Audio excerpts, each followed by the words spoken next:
What's going on, guys? Dare here with Fantasy Football Advice, coming at you with another fantasy football video. Today, we got a good one for you guys. In today's video, we're going to be going over the wide receivers ranked 11 through 20. The reason we're beginning at the wide receiver 11 is because we already went through the top 10 wide receivers last week, but if you guys missed that, I will link a card to it, and as you know, all you have to do is click on the top right-hand corner of your screen right now, and you'll be automatically linked to that video so you can catch yourself up. If you have any problems with that, though, the link will be in the description box below. Also, I'm sure you guys noticed that promotional video for our draft package, which is currently available now. We're extremely proud of the draft package we put together this season. We've simplified things, made it much easier to digest from a technical standpoint, while also adding in more information, cutting out the fat, meaning each perk you receive within the draft package is something that you can directly apply to your upcoming draft process. With that being said, we also understand that not all of you guys out there will have the means to be able to purchase a draft package for this upcoming season, and with fantasy drafts just weeks away, we definitely wanted to put together some type of giveaway for you guys. The winners of this giveaway would receive an all-in access package, which gives you access for the entire upcoming season. You'll also receive the sports betting package, DFS package, of course that draft package, but also access to the private Discord community group, which both Nick and I have a heavy presence in. We're answering questions over there every day, and with the season just weeks away, the buzz over there is definitely setting in. We'll circle back on the details for this giveaway a bit later on in the video, so if you guys are interested, be sure to stay tuned for that. And for those of you that don't want to leave your draft package eligibility up to chance, you can still secure your draft package today and gain access to all of those perks I mentioned immediately. All that can be found at our website, thefantasyfootballadvice.com. Link, as always, in the description box below. With that being said, though, it's time to hop over to our stat of the day. And yesterday's stat of the day was which wide receiver was the youngest player to catch a receiving touchdown last season. The correct answer was Justin Jefferson. Congratulations to Caps for the Cup, the first person to get this right on YouTube. And as for Twitter, at ShaneNC4. Once again, congratulations to both of you. But as for today's stat of the day, we're making it easy on you guys, moving from the youngest wide receiver to catch a receiving touchdown to today's question, which is which was the oldest wide receiver to catch a receiving touchdown in the 2020 season. Leave your answer in the comment section down below. We'll be happy to let you know who wins in tomorrow's video. Alright guys, without further ado though, consider this more of a high-level overview simply due to the amount of players we have to discuss today, but regardless, I can promise you that by the time you leave this video, you'll have a clear understanding of exactly our take on these players, whether we think they're a good value where they're going, whether we think they're overpriced, if we'll own shares of them, if we're avoiding. All of that will be discussed. It is important, however, that we do go over the first 10 wide receivers off the board, the players we discussed in last week's video. When we did this series for the running back position, there were many changes to the ADP, shuffles with Jonathan Taylor, Ezekiel Elliott moving up, but when we're looking at the wide receivers, comparing their ADP to what we had from them last week, in fact, the only real change was to one player. That player, of course, Davante Adams of the Green Bay Packers, who was previously ranked as the wide receiver 1. Now he's currently ranked as the wide receiver 3. Tyreek Hill moves from the wide receiver 2 to the wide receiver 1. Stephon Diggs inherently moves up one spot as well, from the wide receiver 3 to the wide receiver 2. So in order, it would be Tyreek Hill at the wide receiver 1 spot, Stephon Diggs at wide receiver 2, Davante Adams at wide receiver 3, and the rest of the wide receivers in the top 10 remain unchanged. As for our take on that adjustment to Davante Adams, we don't necessarily agree with it and still have Adams ranked as the wide receiver 1. We also still have him listed as a draft day target, so if we're in the market for an early round wide receiver, a high-end wide receiver, Davante Adams, in our opinion, is by far at the top of the list. If I were to speculate, though, on what potentially could have caused the drop in ADP, the best guess would definitely have to be surrounding the contract talks that were picking up and then died down when it comes to Davante Adams. He also mentioned that he wouldn't take a discount in order to re-sign with the Green Bay Packers, so from the outside looking in, I could see how people speculating could see him as non-committal, especially when you tie that into Aaron Rodgers, who did return to offseason activities, but is unlikely to play in any preseason games. He also brought in one of his favorite wide receivers throughout his career, Randall Cobb. Potentially the combination of not seeing Aaron Rodgers take the field and knowing that he won't, as well as the contract talks dying down with Davante Adams, pair that in with a new receiver in town, Randall Cobb, somebody who historically has had a strong chemistry with Aaron Rodgers, something that Davante Adams hasn't had to deal with. So maybe when combining all of those factors, that could have caused Davante Adams to fall from the wide receiver 1 to the wide receiver 3. I know at one point there was also an injury scare that could have also played into it, but like I said, we don't agree with that take. We definitely have him ranked still as the wide receiver 1. In fact, the absolute strongest wide receiver 1 in our opinion. So when it comes to Davante Adams, he's certainly a player that will remain on our board, somebody we're still ecstatic to leave the draft with. But this video is not about Adams. We talked about him last week, let's hop over to the players featured in today's video. That's going to begin with the wide receiver coming in with an ADP at 11. Another favorite target of ours, it's Terrry McLaurin of the Washington football team. This has been a player that we've absolutely adored ever since he entered the league. Still a young player though, only heading into his third season. Typically the third year is the breakout year, but with wide receivers now breaking out earlier than ever, the third year breakout narrative is the least of the reasons why I love Terrry McLaurin heading into this season. Reason being, already throughout his young career, he's proven to be a star in the league in a bad situation, being on the Washington football team offense, an offense that has ranked near the bottom of the league when it comes to total offense as well as scoring ever since Terrry McLaurin has been on the roster. This, to no fault of his own, has overall limited his production, his upside. If Terrry McLaurin was on an offense like the Atlanta Falcons or even on an offense more middle of the pack, if that were the case, I wouldn't be surprised if a player with a talent like Terrry McLaurin were to be already pushing top 5 wide receiver numbers, at least being in that conversation, similarly to a player like DK Metcalf, a talented young receiver himself, but he is tied to an offense that's much more potent with Russell Wilson throwing him the ball. McLaurin in his first 2 years, he's had Alex Smith, Dwayne Haskins for the most part. Despite that though, as a rookie, he put up over 900 receiving yards, 7 receiving touchdowns. It was very promising to see that despite this Washington football team struggle offensively, struggle to score, Terrry McLaurin in the red zone was definitely a play that they were going to frequently. It's an area where they trust him. It's an area where he has a stranglehold when it comes to receiving. In those promising numbers he produced as a rookie were only expanded upon heading into his sophomore season. In 2020, you saw his target market share skyrocket to 134 targets, coming from 93 the season before that, and in total he converted that into 87 receptions for 1,118 receiving yards. There was some touchdown regression when comparing to his rookie season, but we knew that he was exceeding expectations in that area, and with Washington not being a strong team that's going to be in scoring range frequently, his 4 receiving touchdowns that he posted in his sophomore season really wasn't all that surprising. Heading into this year though, there is a lot to love. First of all, the massive upgrade at the quarterback position, going from Dwayne Haskins and Alex Smith to a combination of Ryan Fitzpatrick and a promising Taylor Heineke as backup. Fitzpatrick being a quarterback that heavily relies on the wide receiver position to move the ball down the field. We've seen in years past, he's been able to support wide receiver ones in his offense, receivers like DeAndre Hopkins, who produced at a very high level under him. Then looking for a more reasonable example with a receiver with a bit less talent than the elite DeAndre Hopkins, you can look to the Miami offense. When Ryan Fitzpatrick was the quarterback over there, Devontae Parker, a player we had all given up on, completely broke out for the first time in his career, a player that we thought was breakout proof. So Terrry McLaurin is easily in line for the best efficiency he's ever received from a quarterback. The offense itself is also bolstered, adding weapons like Curtis Samuel in free agency, retaining Logan Thomas, bringing back Antonio Gibson, who's likely going to step into a much larger role this season. There's a lot to love about the Washington football team, and with Terrry McLaurin finishing as the wide receiver 20 last season, despite all of the obstacles he was facing, heading into 2021, drafters should not be afraid of his ADP, which is higher than he's ever finished for fantasy, because he's now facing the best situation he's ever had in his career. And when it comes to the talent, when it comes to the eye test, Terrry McLaurin's always been a player that has passed those since day one. Up next, we have Allen Robinson of the Chicago Bears, who's coming in at the wide receiver 12. Surprisingly, this has been a player when receiving feedback. Many of the responses I have received are people that have been apprehensive about even targeting or drafting him at this range. That to me is just completely surprising. A-Rob over the past 2 seasons in PPR leagues has finished as the wide receiver 9 and wide receiver 7 alike, both years in this same Chicago offense. In those seasons, he's received no fewer than 151 targets. He also hasn't missed a game since the 2018 season, in which he still appeared in 13 total. And over the past 2 seasons, what we've seen out of A-Rob, despite having to deal with poor play at quarterback, poor play calling offensively, and overall a team that has an inability to consistently move the ball downfield, Allen Robinson has still been able to produce as a back-end wide receiver 1, and a player who's also played quite consistently at that level as well, meaning he's not the type of player to be massively boom or bust like we saw out of players like Mike Evans and Tyler Lockett last season. No, Allen Robinson, if he does have a couple bust games, he typically does bounce back in big ways. And with the Chicago Bears heading into this season with a combination of Andy Dalton as well as the very promising rookie Justin Fields, I wouldn't be surprised whatsoever for the Chicago Bears offense to bring in their best package we've seen from them over the past few seasons. David Montgomery also coming into his own, we saw at the tail end of last year. So for Allen Robinson to actually drop in the rankings when compared to these previous seasons, to me it doesn't make much sense, and we will continue to target him above that ADP of the wide receiver 12. In fact, we have him ranked as the wide receiver 10. And when it comes to players in the early rounds going within the top 12, 2 draft spots is pretty massive. That should speak volumes to exactly exactly how confident we are in Allen Robinson for this upcoming season. So if any of you out there have been avoiding him, we recommend you take any drop in his ADP as a value for your team, because Allen Robinson himself should be once again in line for a wide receiver 1 season. We are moving away from 2 players in Terrry McLaurin and Allen Robinson who we're really high on, players that we are targeting in every draft. We're shifting that over to a wide receiver who isn't a target for us, and that doesn't necessarily mean we're avoiding him. But truth be told, at this point in the offseason, with the news that we've received regarding him as well as his quarterback, I couldn't recommend anyone out there actually draft him if their draft was today. The player we're talking about, of course, is Amari Cooper of the Dallas Cowboys.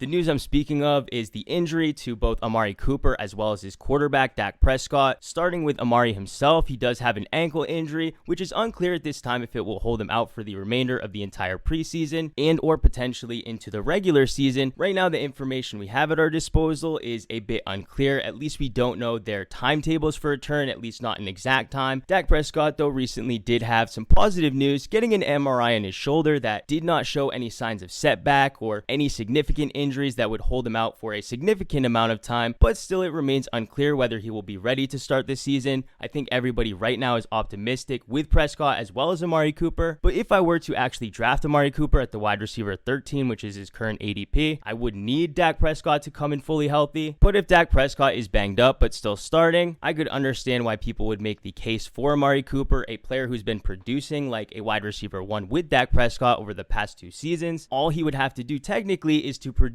similarly to what he has been in this offense. But an elephant in the room we haven't brought up yet is CeeDee Lamb, the other wide receiver in this offense, who throughout this training camp has remained healthy. He's also remained a player who's received glowing reports from nearly every publication, every member of the coaching staff we've heard. And when you combine that with the production we saw from him at parts of last season, and also being a player who massively passes the eye test, I don't think that we could realistically be all that surprised if he does surpass Amari Cooper when it comes to volume in this passing offense. Whether that be at the beginning of the season if Amari Cooper does not make the field in week 1 or week 2, and even if he does return healthy to begin the season, there is still no guarantee that he isn't surpassed either way. Whether that takes longer or the process is delayed, I think that's going to rely on Amari Cooper and how well he produces versus CeeDee Lamb. CeeDee Lamb, we're already getting glowing reports. Amari Cooper sitting on the sidelines right now. So if we're talking the direction that each player is trending, it's no wonder why CeeDee Lamb's ADP is in the top 10. Amari Cooper, he's dropped down to the RB. Amari Cooper, he's dropped down to the wide receiver 13. But even at that draft price, I still think that is a bit too expensive, at least for where I'm willing to take Amari Cooper. I'll let somebody else take him at that draft price. But in both of their defense, I do want to make it known that if Dak Prescott were fully healthy, Amari Cooper were fully healthy, I wouldn't be avoiding them whatsoever, and I would certainly take Amari Cooper in that wide receiver 13 range. Prescott at the QB 8 would also be a value, but with both players banged up, not knowing what expectations I can have for each of them, and with great options being drafted all around them, the upside that you potentially gain from drafting Amari Cooper at that draft spot doesn't make up for the risk associated with the pick. For that, I'll be avoiding him. Moving into the wide receiver 14 though, I know it's a player that most of you out there are avoiding because we took the polls, we did the consensus players that you're avoiding, and Mike Evans of the Tampa Bay Buccaneers was a player that was on many of you out there's list. Mike Evans himself is a player coming off of his 7th consecutive season posting at least 1,000 receiving yards. He's done it each season he's been in the league. Now heading into his 8th pro season, he will have his 2nd attempt at a Super Bowl with Tom Brady. Both players will have an added benefit and added advantage of having a year established already in the same offense together, building that chemistry, developing their efficiency together. And because we're talking about Mike Evans, a premier wide receiver in the league, and Tom Brady, the GOAT of quarterbacks, neither player has given us a reason to doubt them except for the lack of volume we saw from Mike Evans, a player that typically would rely on heavy volume to get it done with Jameis Winston. Now we saw him last season finish the year with 106 targets. Believe it or not, that's a career low for him. On a positive note though, he was able to crack his 1,000 yard receiving mark as we had mentioned. His role though in the red zone, that's where he shined. I fully expect them to continue to use Mike Evans in that area of the field. So his 13 touchdowns last season, while I was quick to say Adam Thielen is a player that's unlikely to meet that mark. Thielen of course finishing with 14 last season on an offense that ranked bottom 5 in passing volume. Mike Evans, however, he's on an extremely efficient offense with talented weapons at the wide receiver position. They're able to move the ball effectively. They'll be in scoring range frequently. And when comparing the body type of Mike Evans to the other receivers, even Chris Godwin, Antonio Brown, the other 2 top receivers in this offense, Mike Evans, he's a big guy. He almost compares to a tight end. He can high point the ball. He's virtually built for this area of the field.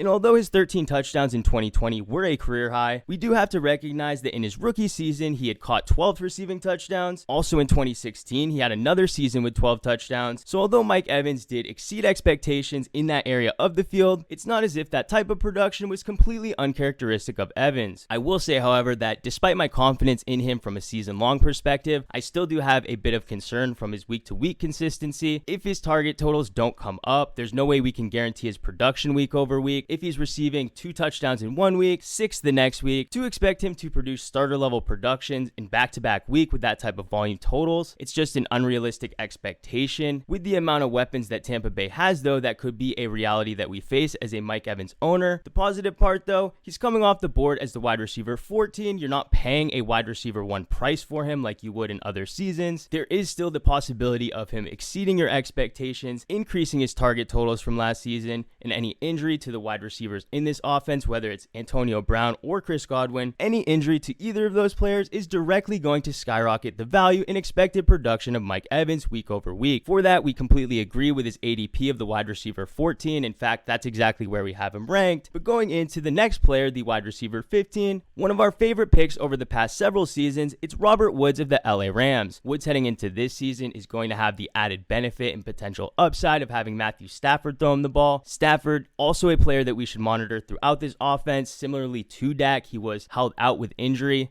An injury to his thumb, the same thumb that he had previously injured throughout his career, so definitely something that could be concerning. At this point, though, it hasn't been blown up or reported from the staff to be something that's going to hold him out for an extended period of time. If we ever did receive that type of news, though, just adjust Robert Woods accordingly in the rankings. Woods has been a consistent producer, even with Jared Goff, though, so I certainly view him as a safe player, even dealing with a new quarterback like Matthew Stafford. On the bright side, though, Robert Woods, he's a player that's proven to be able to produce with any quarterback throwing in the ball. He was consistent with Jared Goff, even when Jared Goff was playing his worst. Robert Woods, always a player producing, even in the dark times. So when it comes to safety of the receivers in this offense, even dealing with a new quarterback, typically a situation that brings in a ton of risk, especially at the early portion of the season, Robert Woods should be a player you still have confidence in. So even though he does have an ADP of the wide receiver 15, which may sound egregious to some out there, for me, I don't think that's too high of a price tag whatsoever. In fact, if we stop harboring around the risk and think about the potential upside Matthew Stafford could bring to this offense, being the best quarterback Robert Woods has ever had throwing him the football, both Woods and Cooper Kupp have it within their range of outcomes of producing career seasons for both of them. A career season would be much easier to attain for a player like Robert Woods, who has a career high of finishing for fantasy as the wide receiver 11. Cooper Kupp, however, a player that's been flirting with that top 5 type of production. In order for him to have a career year, it's going to take a bit more, and I think that the risk is going to be a bit amplified with the role of a player like Cooper Kupp. Robert Woods having the high completion throws, short and intermediate passes across the middle of the field. It's going to be a very similar role to what we saw Golden Tate play in so well for so many years with Matthew Stafford. So like I said, anybody who's a bit afraid or apprehensive paying the high price tag for Robert Woods of the wide receiver 15, I really don't see it as risky as meets the eye, and the upside certainly makes up for any risk associated with the pick. And we cannot forget that Robert Woods himself is a player who's finished over the past 3 seasons as the wide receiver 13, wide receiver 14, and wide receiver 11 over each of the past 3 seasons. Moving into the next player, though, the wide receiver 16, this is one of the more unique players that we have in this video. It's Julio Jones of the Tennessee Titans. Now, Julio Jones, a player that in the Atlanta Falcons offense, we knew heading into the season he would not only be the top target, but this would also be a high volume offense when it comes to pass attempts. So Julio Jones, a premier receiver with the combination of insane athleticism, with height, size, speed, really anything you could possibly ask for out of a generational receiver, Julio Jones, he brought it to the table. So although the Atlanta Falcons opted to build their passing offense surrounding Julio Jones and his strengths, when it comes to the Tennessee Titans, a team that's already in the playoff conversation, a team that was really one game away from a Super Bowl just a year ago, their thoughts and their mindset regarding Julio Jones and his role in this offense is going to be vastly different than what it was throughout his career in Atlanta. What I mean by that, Julio Jones, he's an aging wide receiver. He's starting to get the age where production drops off a cliff, and last season it really did. That was mostly due to injury, though, and Julio Jones being a player that earlier in his career had an injury-prone narrative thrown over him, worked his way out of that, and although it wouldn't be completely unlikely for for Julio Jones to potentially deal with nagging injuries once again as an aging wide receiver. If he's healthy, I still do believe we have to temper our expectations. Julio Jones, a volume receiver. The Tennessee Titans, they're not a high volume passing offense. In addition to that, he's not going to be the leading receiver on this offense. We fully expect A.J. Brown to lead this team in receiving, lead this team in targets, and with the Titans being one of the lower passing volume teams, actually ranking 30th last season in that area, not proving to be much better in the 2 seasons prior to that either. We've seen A.J. Brown take a route where he's had to rely on his efficiency. That works for A.J. Brown, always a threat to score from any area of the field. When it comes to the aging Julio Jones, I really don't think he has that big play ability left in him. We also saw when it came to his red zone ability in his career in Atlanta, it wasn't a strength of his either. So although he does have the size advantage, when it comes to red zone production, it's not something we can guarantee either. So if you ask me my honest opinion of what I expect from Julio Jones this season, I expect him to primarily do most of his damage between the 20s. Week to week, his volume's not going to be consistent. Some games he may get around 7 to 8 targets in a positive passing matchup where Tennessee remains competitive. In blowouts though, Derrick Henry, you know he's going to run the ball 20 plus times. In those games, Tennessee simply isn't going to have a ton of passing volume to go around. So Julio Jones, he may finish a game with 3 or 4 receptions, maybe even 3 or 4 targets. That's the risk that we're going to have to take with Julio Jones. There is obviously going to be upside along with that. If A.J. Brown did go down with an injury, I wouldn't be shocked to see Julio Jones putting up wide receiver 1 production or close to it. But with him coming off the board as the wide receiver 16, I don't think that's that far off from what I would expect him to post as the leading receiver in this offense, just due to his age, the versatility of the offense, the strength of Derrick Henry, and the efficiency of Ryan Tannehill. All right, guys, we're moving into the wide receiver 17. It's Chris Godwin of the Tampa Bay Buccaneers. We already discussed quite a bit of the Tampa Bay Buccaneers offense with what I expect from Tom Brady. Him heading into his second season in Tampa Bay, he's going to have a better chemistry with all of the receivers. Chris Godwin, maybe not as much as Mike Evans, just due to Chris Godwin getting banged up with injuries last year, not having as many opportunities to play with Brady. Ultimately, he finished the season only appearing in 12 games. The end result, a wide receiver 31 finish. That was on the back of 65 receptions for 840 receiving yards to go along with 7 touchdowns. One thing I will say to his credit is Chris Godwin throughout his career has been very efficient in all areas, whether it was Jameis Winston, even with Tom Brady. Chris Godwin, he gets it done. I do believe that if he receives the targets, he will make the most of them. My only concern though is if he actually will get the targets. Unlike Mike Evans, who can make up for a 3-target game by scoring 2 touchdowns, Chris Godwin, he simply won't have that many opportunities. Also, when it comes to a potential wide receiver eating into his role, eating into his production, when looking at the snap shares of Antonio Brown and Scotty Miller, when those receivers were on the field, that was never at the expense of Evans. Evans' snap share remained unchanged. Chris Godwin's, however, that was ultimately impacted slightly by both of those players. So it does lead me to believe that if all 3 players are healthy, we could find ourselves in a situation where Chris Godwin finds himself on the sideline in favor of Antonio Brown and Scotty Miller, whether that be a defensive look, resting him for later quarters, whatever the excuse is, taking him off the field in favor of other players is simply going to hurt him and something that Mike Evans doesn't experience, so it is going to add to the risk of Godwin. But I don't think what I'm saying is coming from completely left field, because like I had mentioned when doing the consensus players to avoid list, not only was Mike Evans listed on there, Chris Godwin was also listed on there, so I know we all share many of the same concerns when it comes to Chris Godwin this upcoming year. Alright guys, we have 3 more players to go, but before we do, I just want to give a quick shout out to the giveaway we're going to be doing. Like I had mentioned, this is going to be a giveaway for our all-in package, which will give you a one-way ticket to not only the draft package, but also all of our in-season content. That means all of our waiver information, our trade targets, all the info that doesn't make it on video. You'll also get all of the sports betting picks, DFS picks, access to the private Discord community group, full website access as well. The list goes on. And if you guys want a chance to enter, all you have to do is pretty simple. Step 1, you got to follow the channel. Obviously, we do want to make this giveaway for a subscriber, somebody that has supported us throughout the off season, maybe the past several off seasons. So being a subscriber of the channel is going to be a requirement. Outside of that though, all you guys have to do to enter, leave us a solid rating and review on the Apple Podcast app. It literally takes just a few minutes. With your rating and review, just leave your Twitter handle or some other way we can contact you when we do select the giveaway winner. We will be going through those reviews, the recent reviews since announcing the giveaway, in order to choose and select the winner. So make sure there is a way to contact you on there. Preferably that would be via your Twitter handle, and just be sure your DMs are open, so if we do try to reach out to you, we're able to get in contact with you. So step 1, subscribe to the channel. You all should be subscribed by now. You watch our content regularly. So step 2, leave us a rating and review on Apple Podcasts. If you've already left us a review and you can't, borrow your parents' phone, your sibling's phone, anyone that hasn't left us a review yet, leave that review yourself, leave your Twitter handle in there, and we'll be sure to contact you. I think you can see what I'm getting at, that there should be no reason that each of you out there can't apply for this giveaway, even if you've already rated and reviewed us. We won't hold that against you. Just use a different account. Leave us your handle. We'll contact you, get your account set up immediately, and from that point on, you'll be rocking and rolling with us, not only for the off season, but for the entire season as well. With that being said though, and the giveaway now announced, let's move into the wide receiver 18.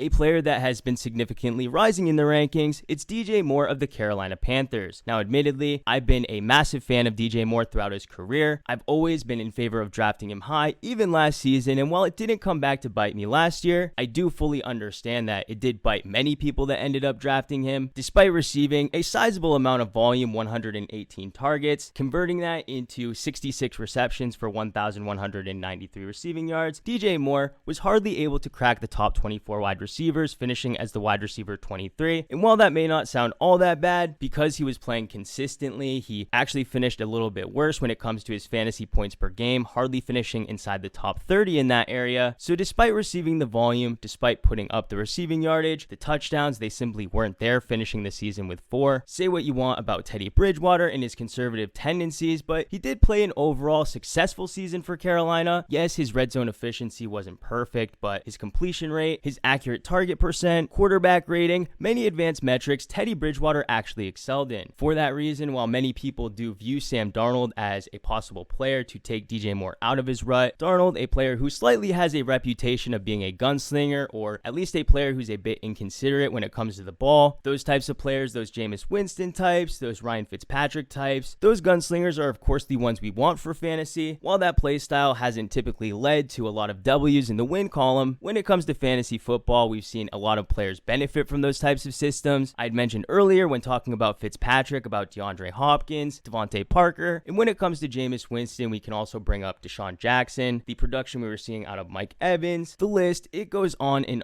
when it comes to a player like Sam Darnold, who I do believe is being viewed a bit in the same light as some of those other quarterbacks, at least when compared to Teddy Bridgewater, because outside of that, if I'm trying to make a case for drafting DJ Moore, at least where he's going at current ADP at the wide receiver 18, some platforms even going as far to rank him higher than that, I really can't make a solid enough case for him. Obviously, the team has Robbie Anderson, a receiver who we have seen already have success with Sam Darnold at the helm, a receiver who's going to have an advantage when it comes to chemistry and connection already built with the quarterback. That's not going to be working in DJ Moore's favor. So clearly you can tell that I'm not a massive fan of where DJ Moore is going in drafts, but that's not to say that I'm completely avoiding him. I do like some of the other receivers being drafted around him. When it comes to the wide receiver being drafted directly behind him though, I'm not a fan of him either, and that player is Tyler Lockett of the Seattle Seahawks. When it comes to Tyler Lockett, I owned him in many spaces last season, and no, that wasn't because I was trying to pit against DK Metcalf. I saw a season in which both players could be successful, and while technically that was true, Tyler Lockett did finish as a wide receiver 1. The way in which he did actually accomplish that feat was through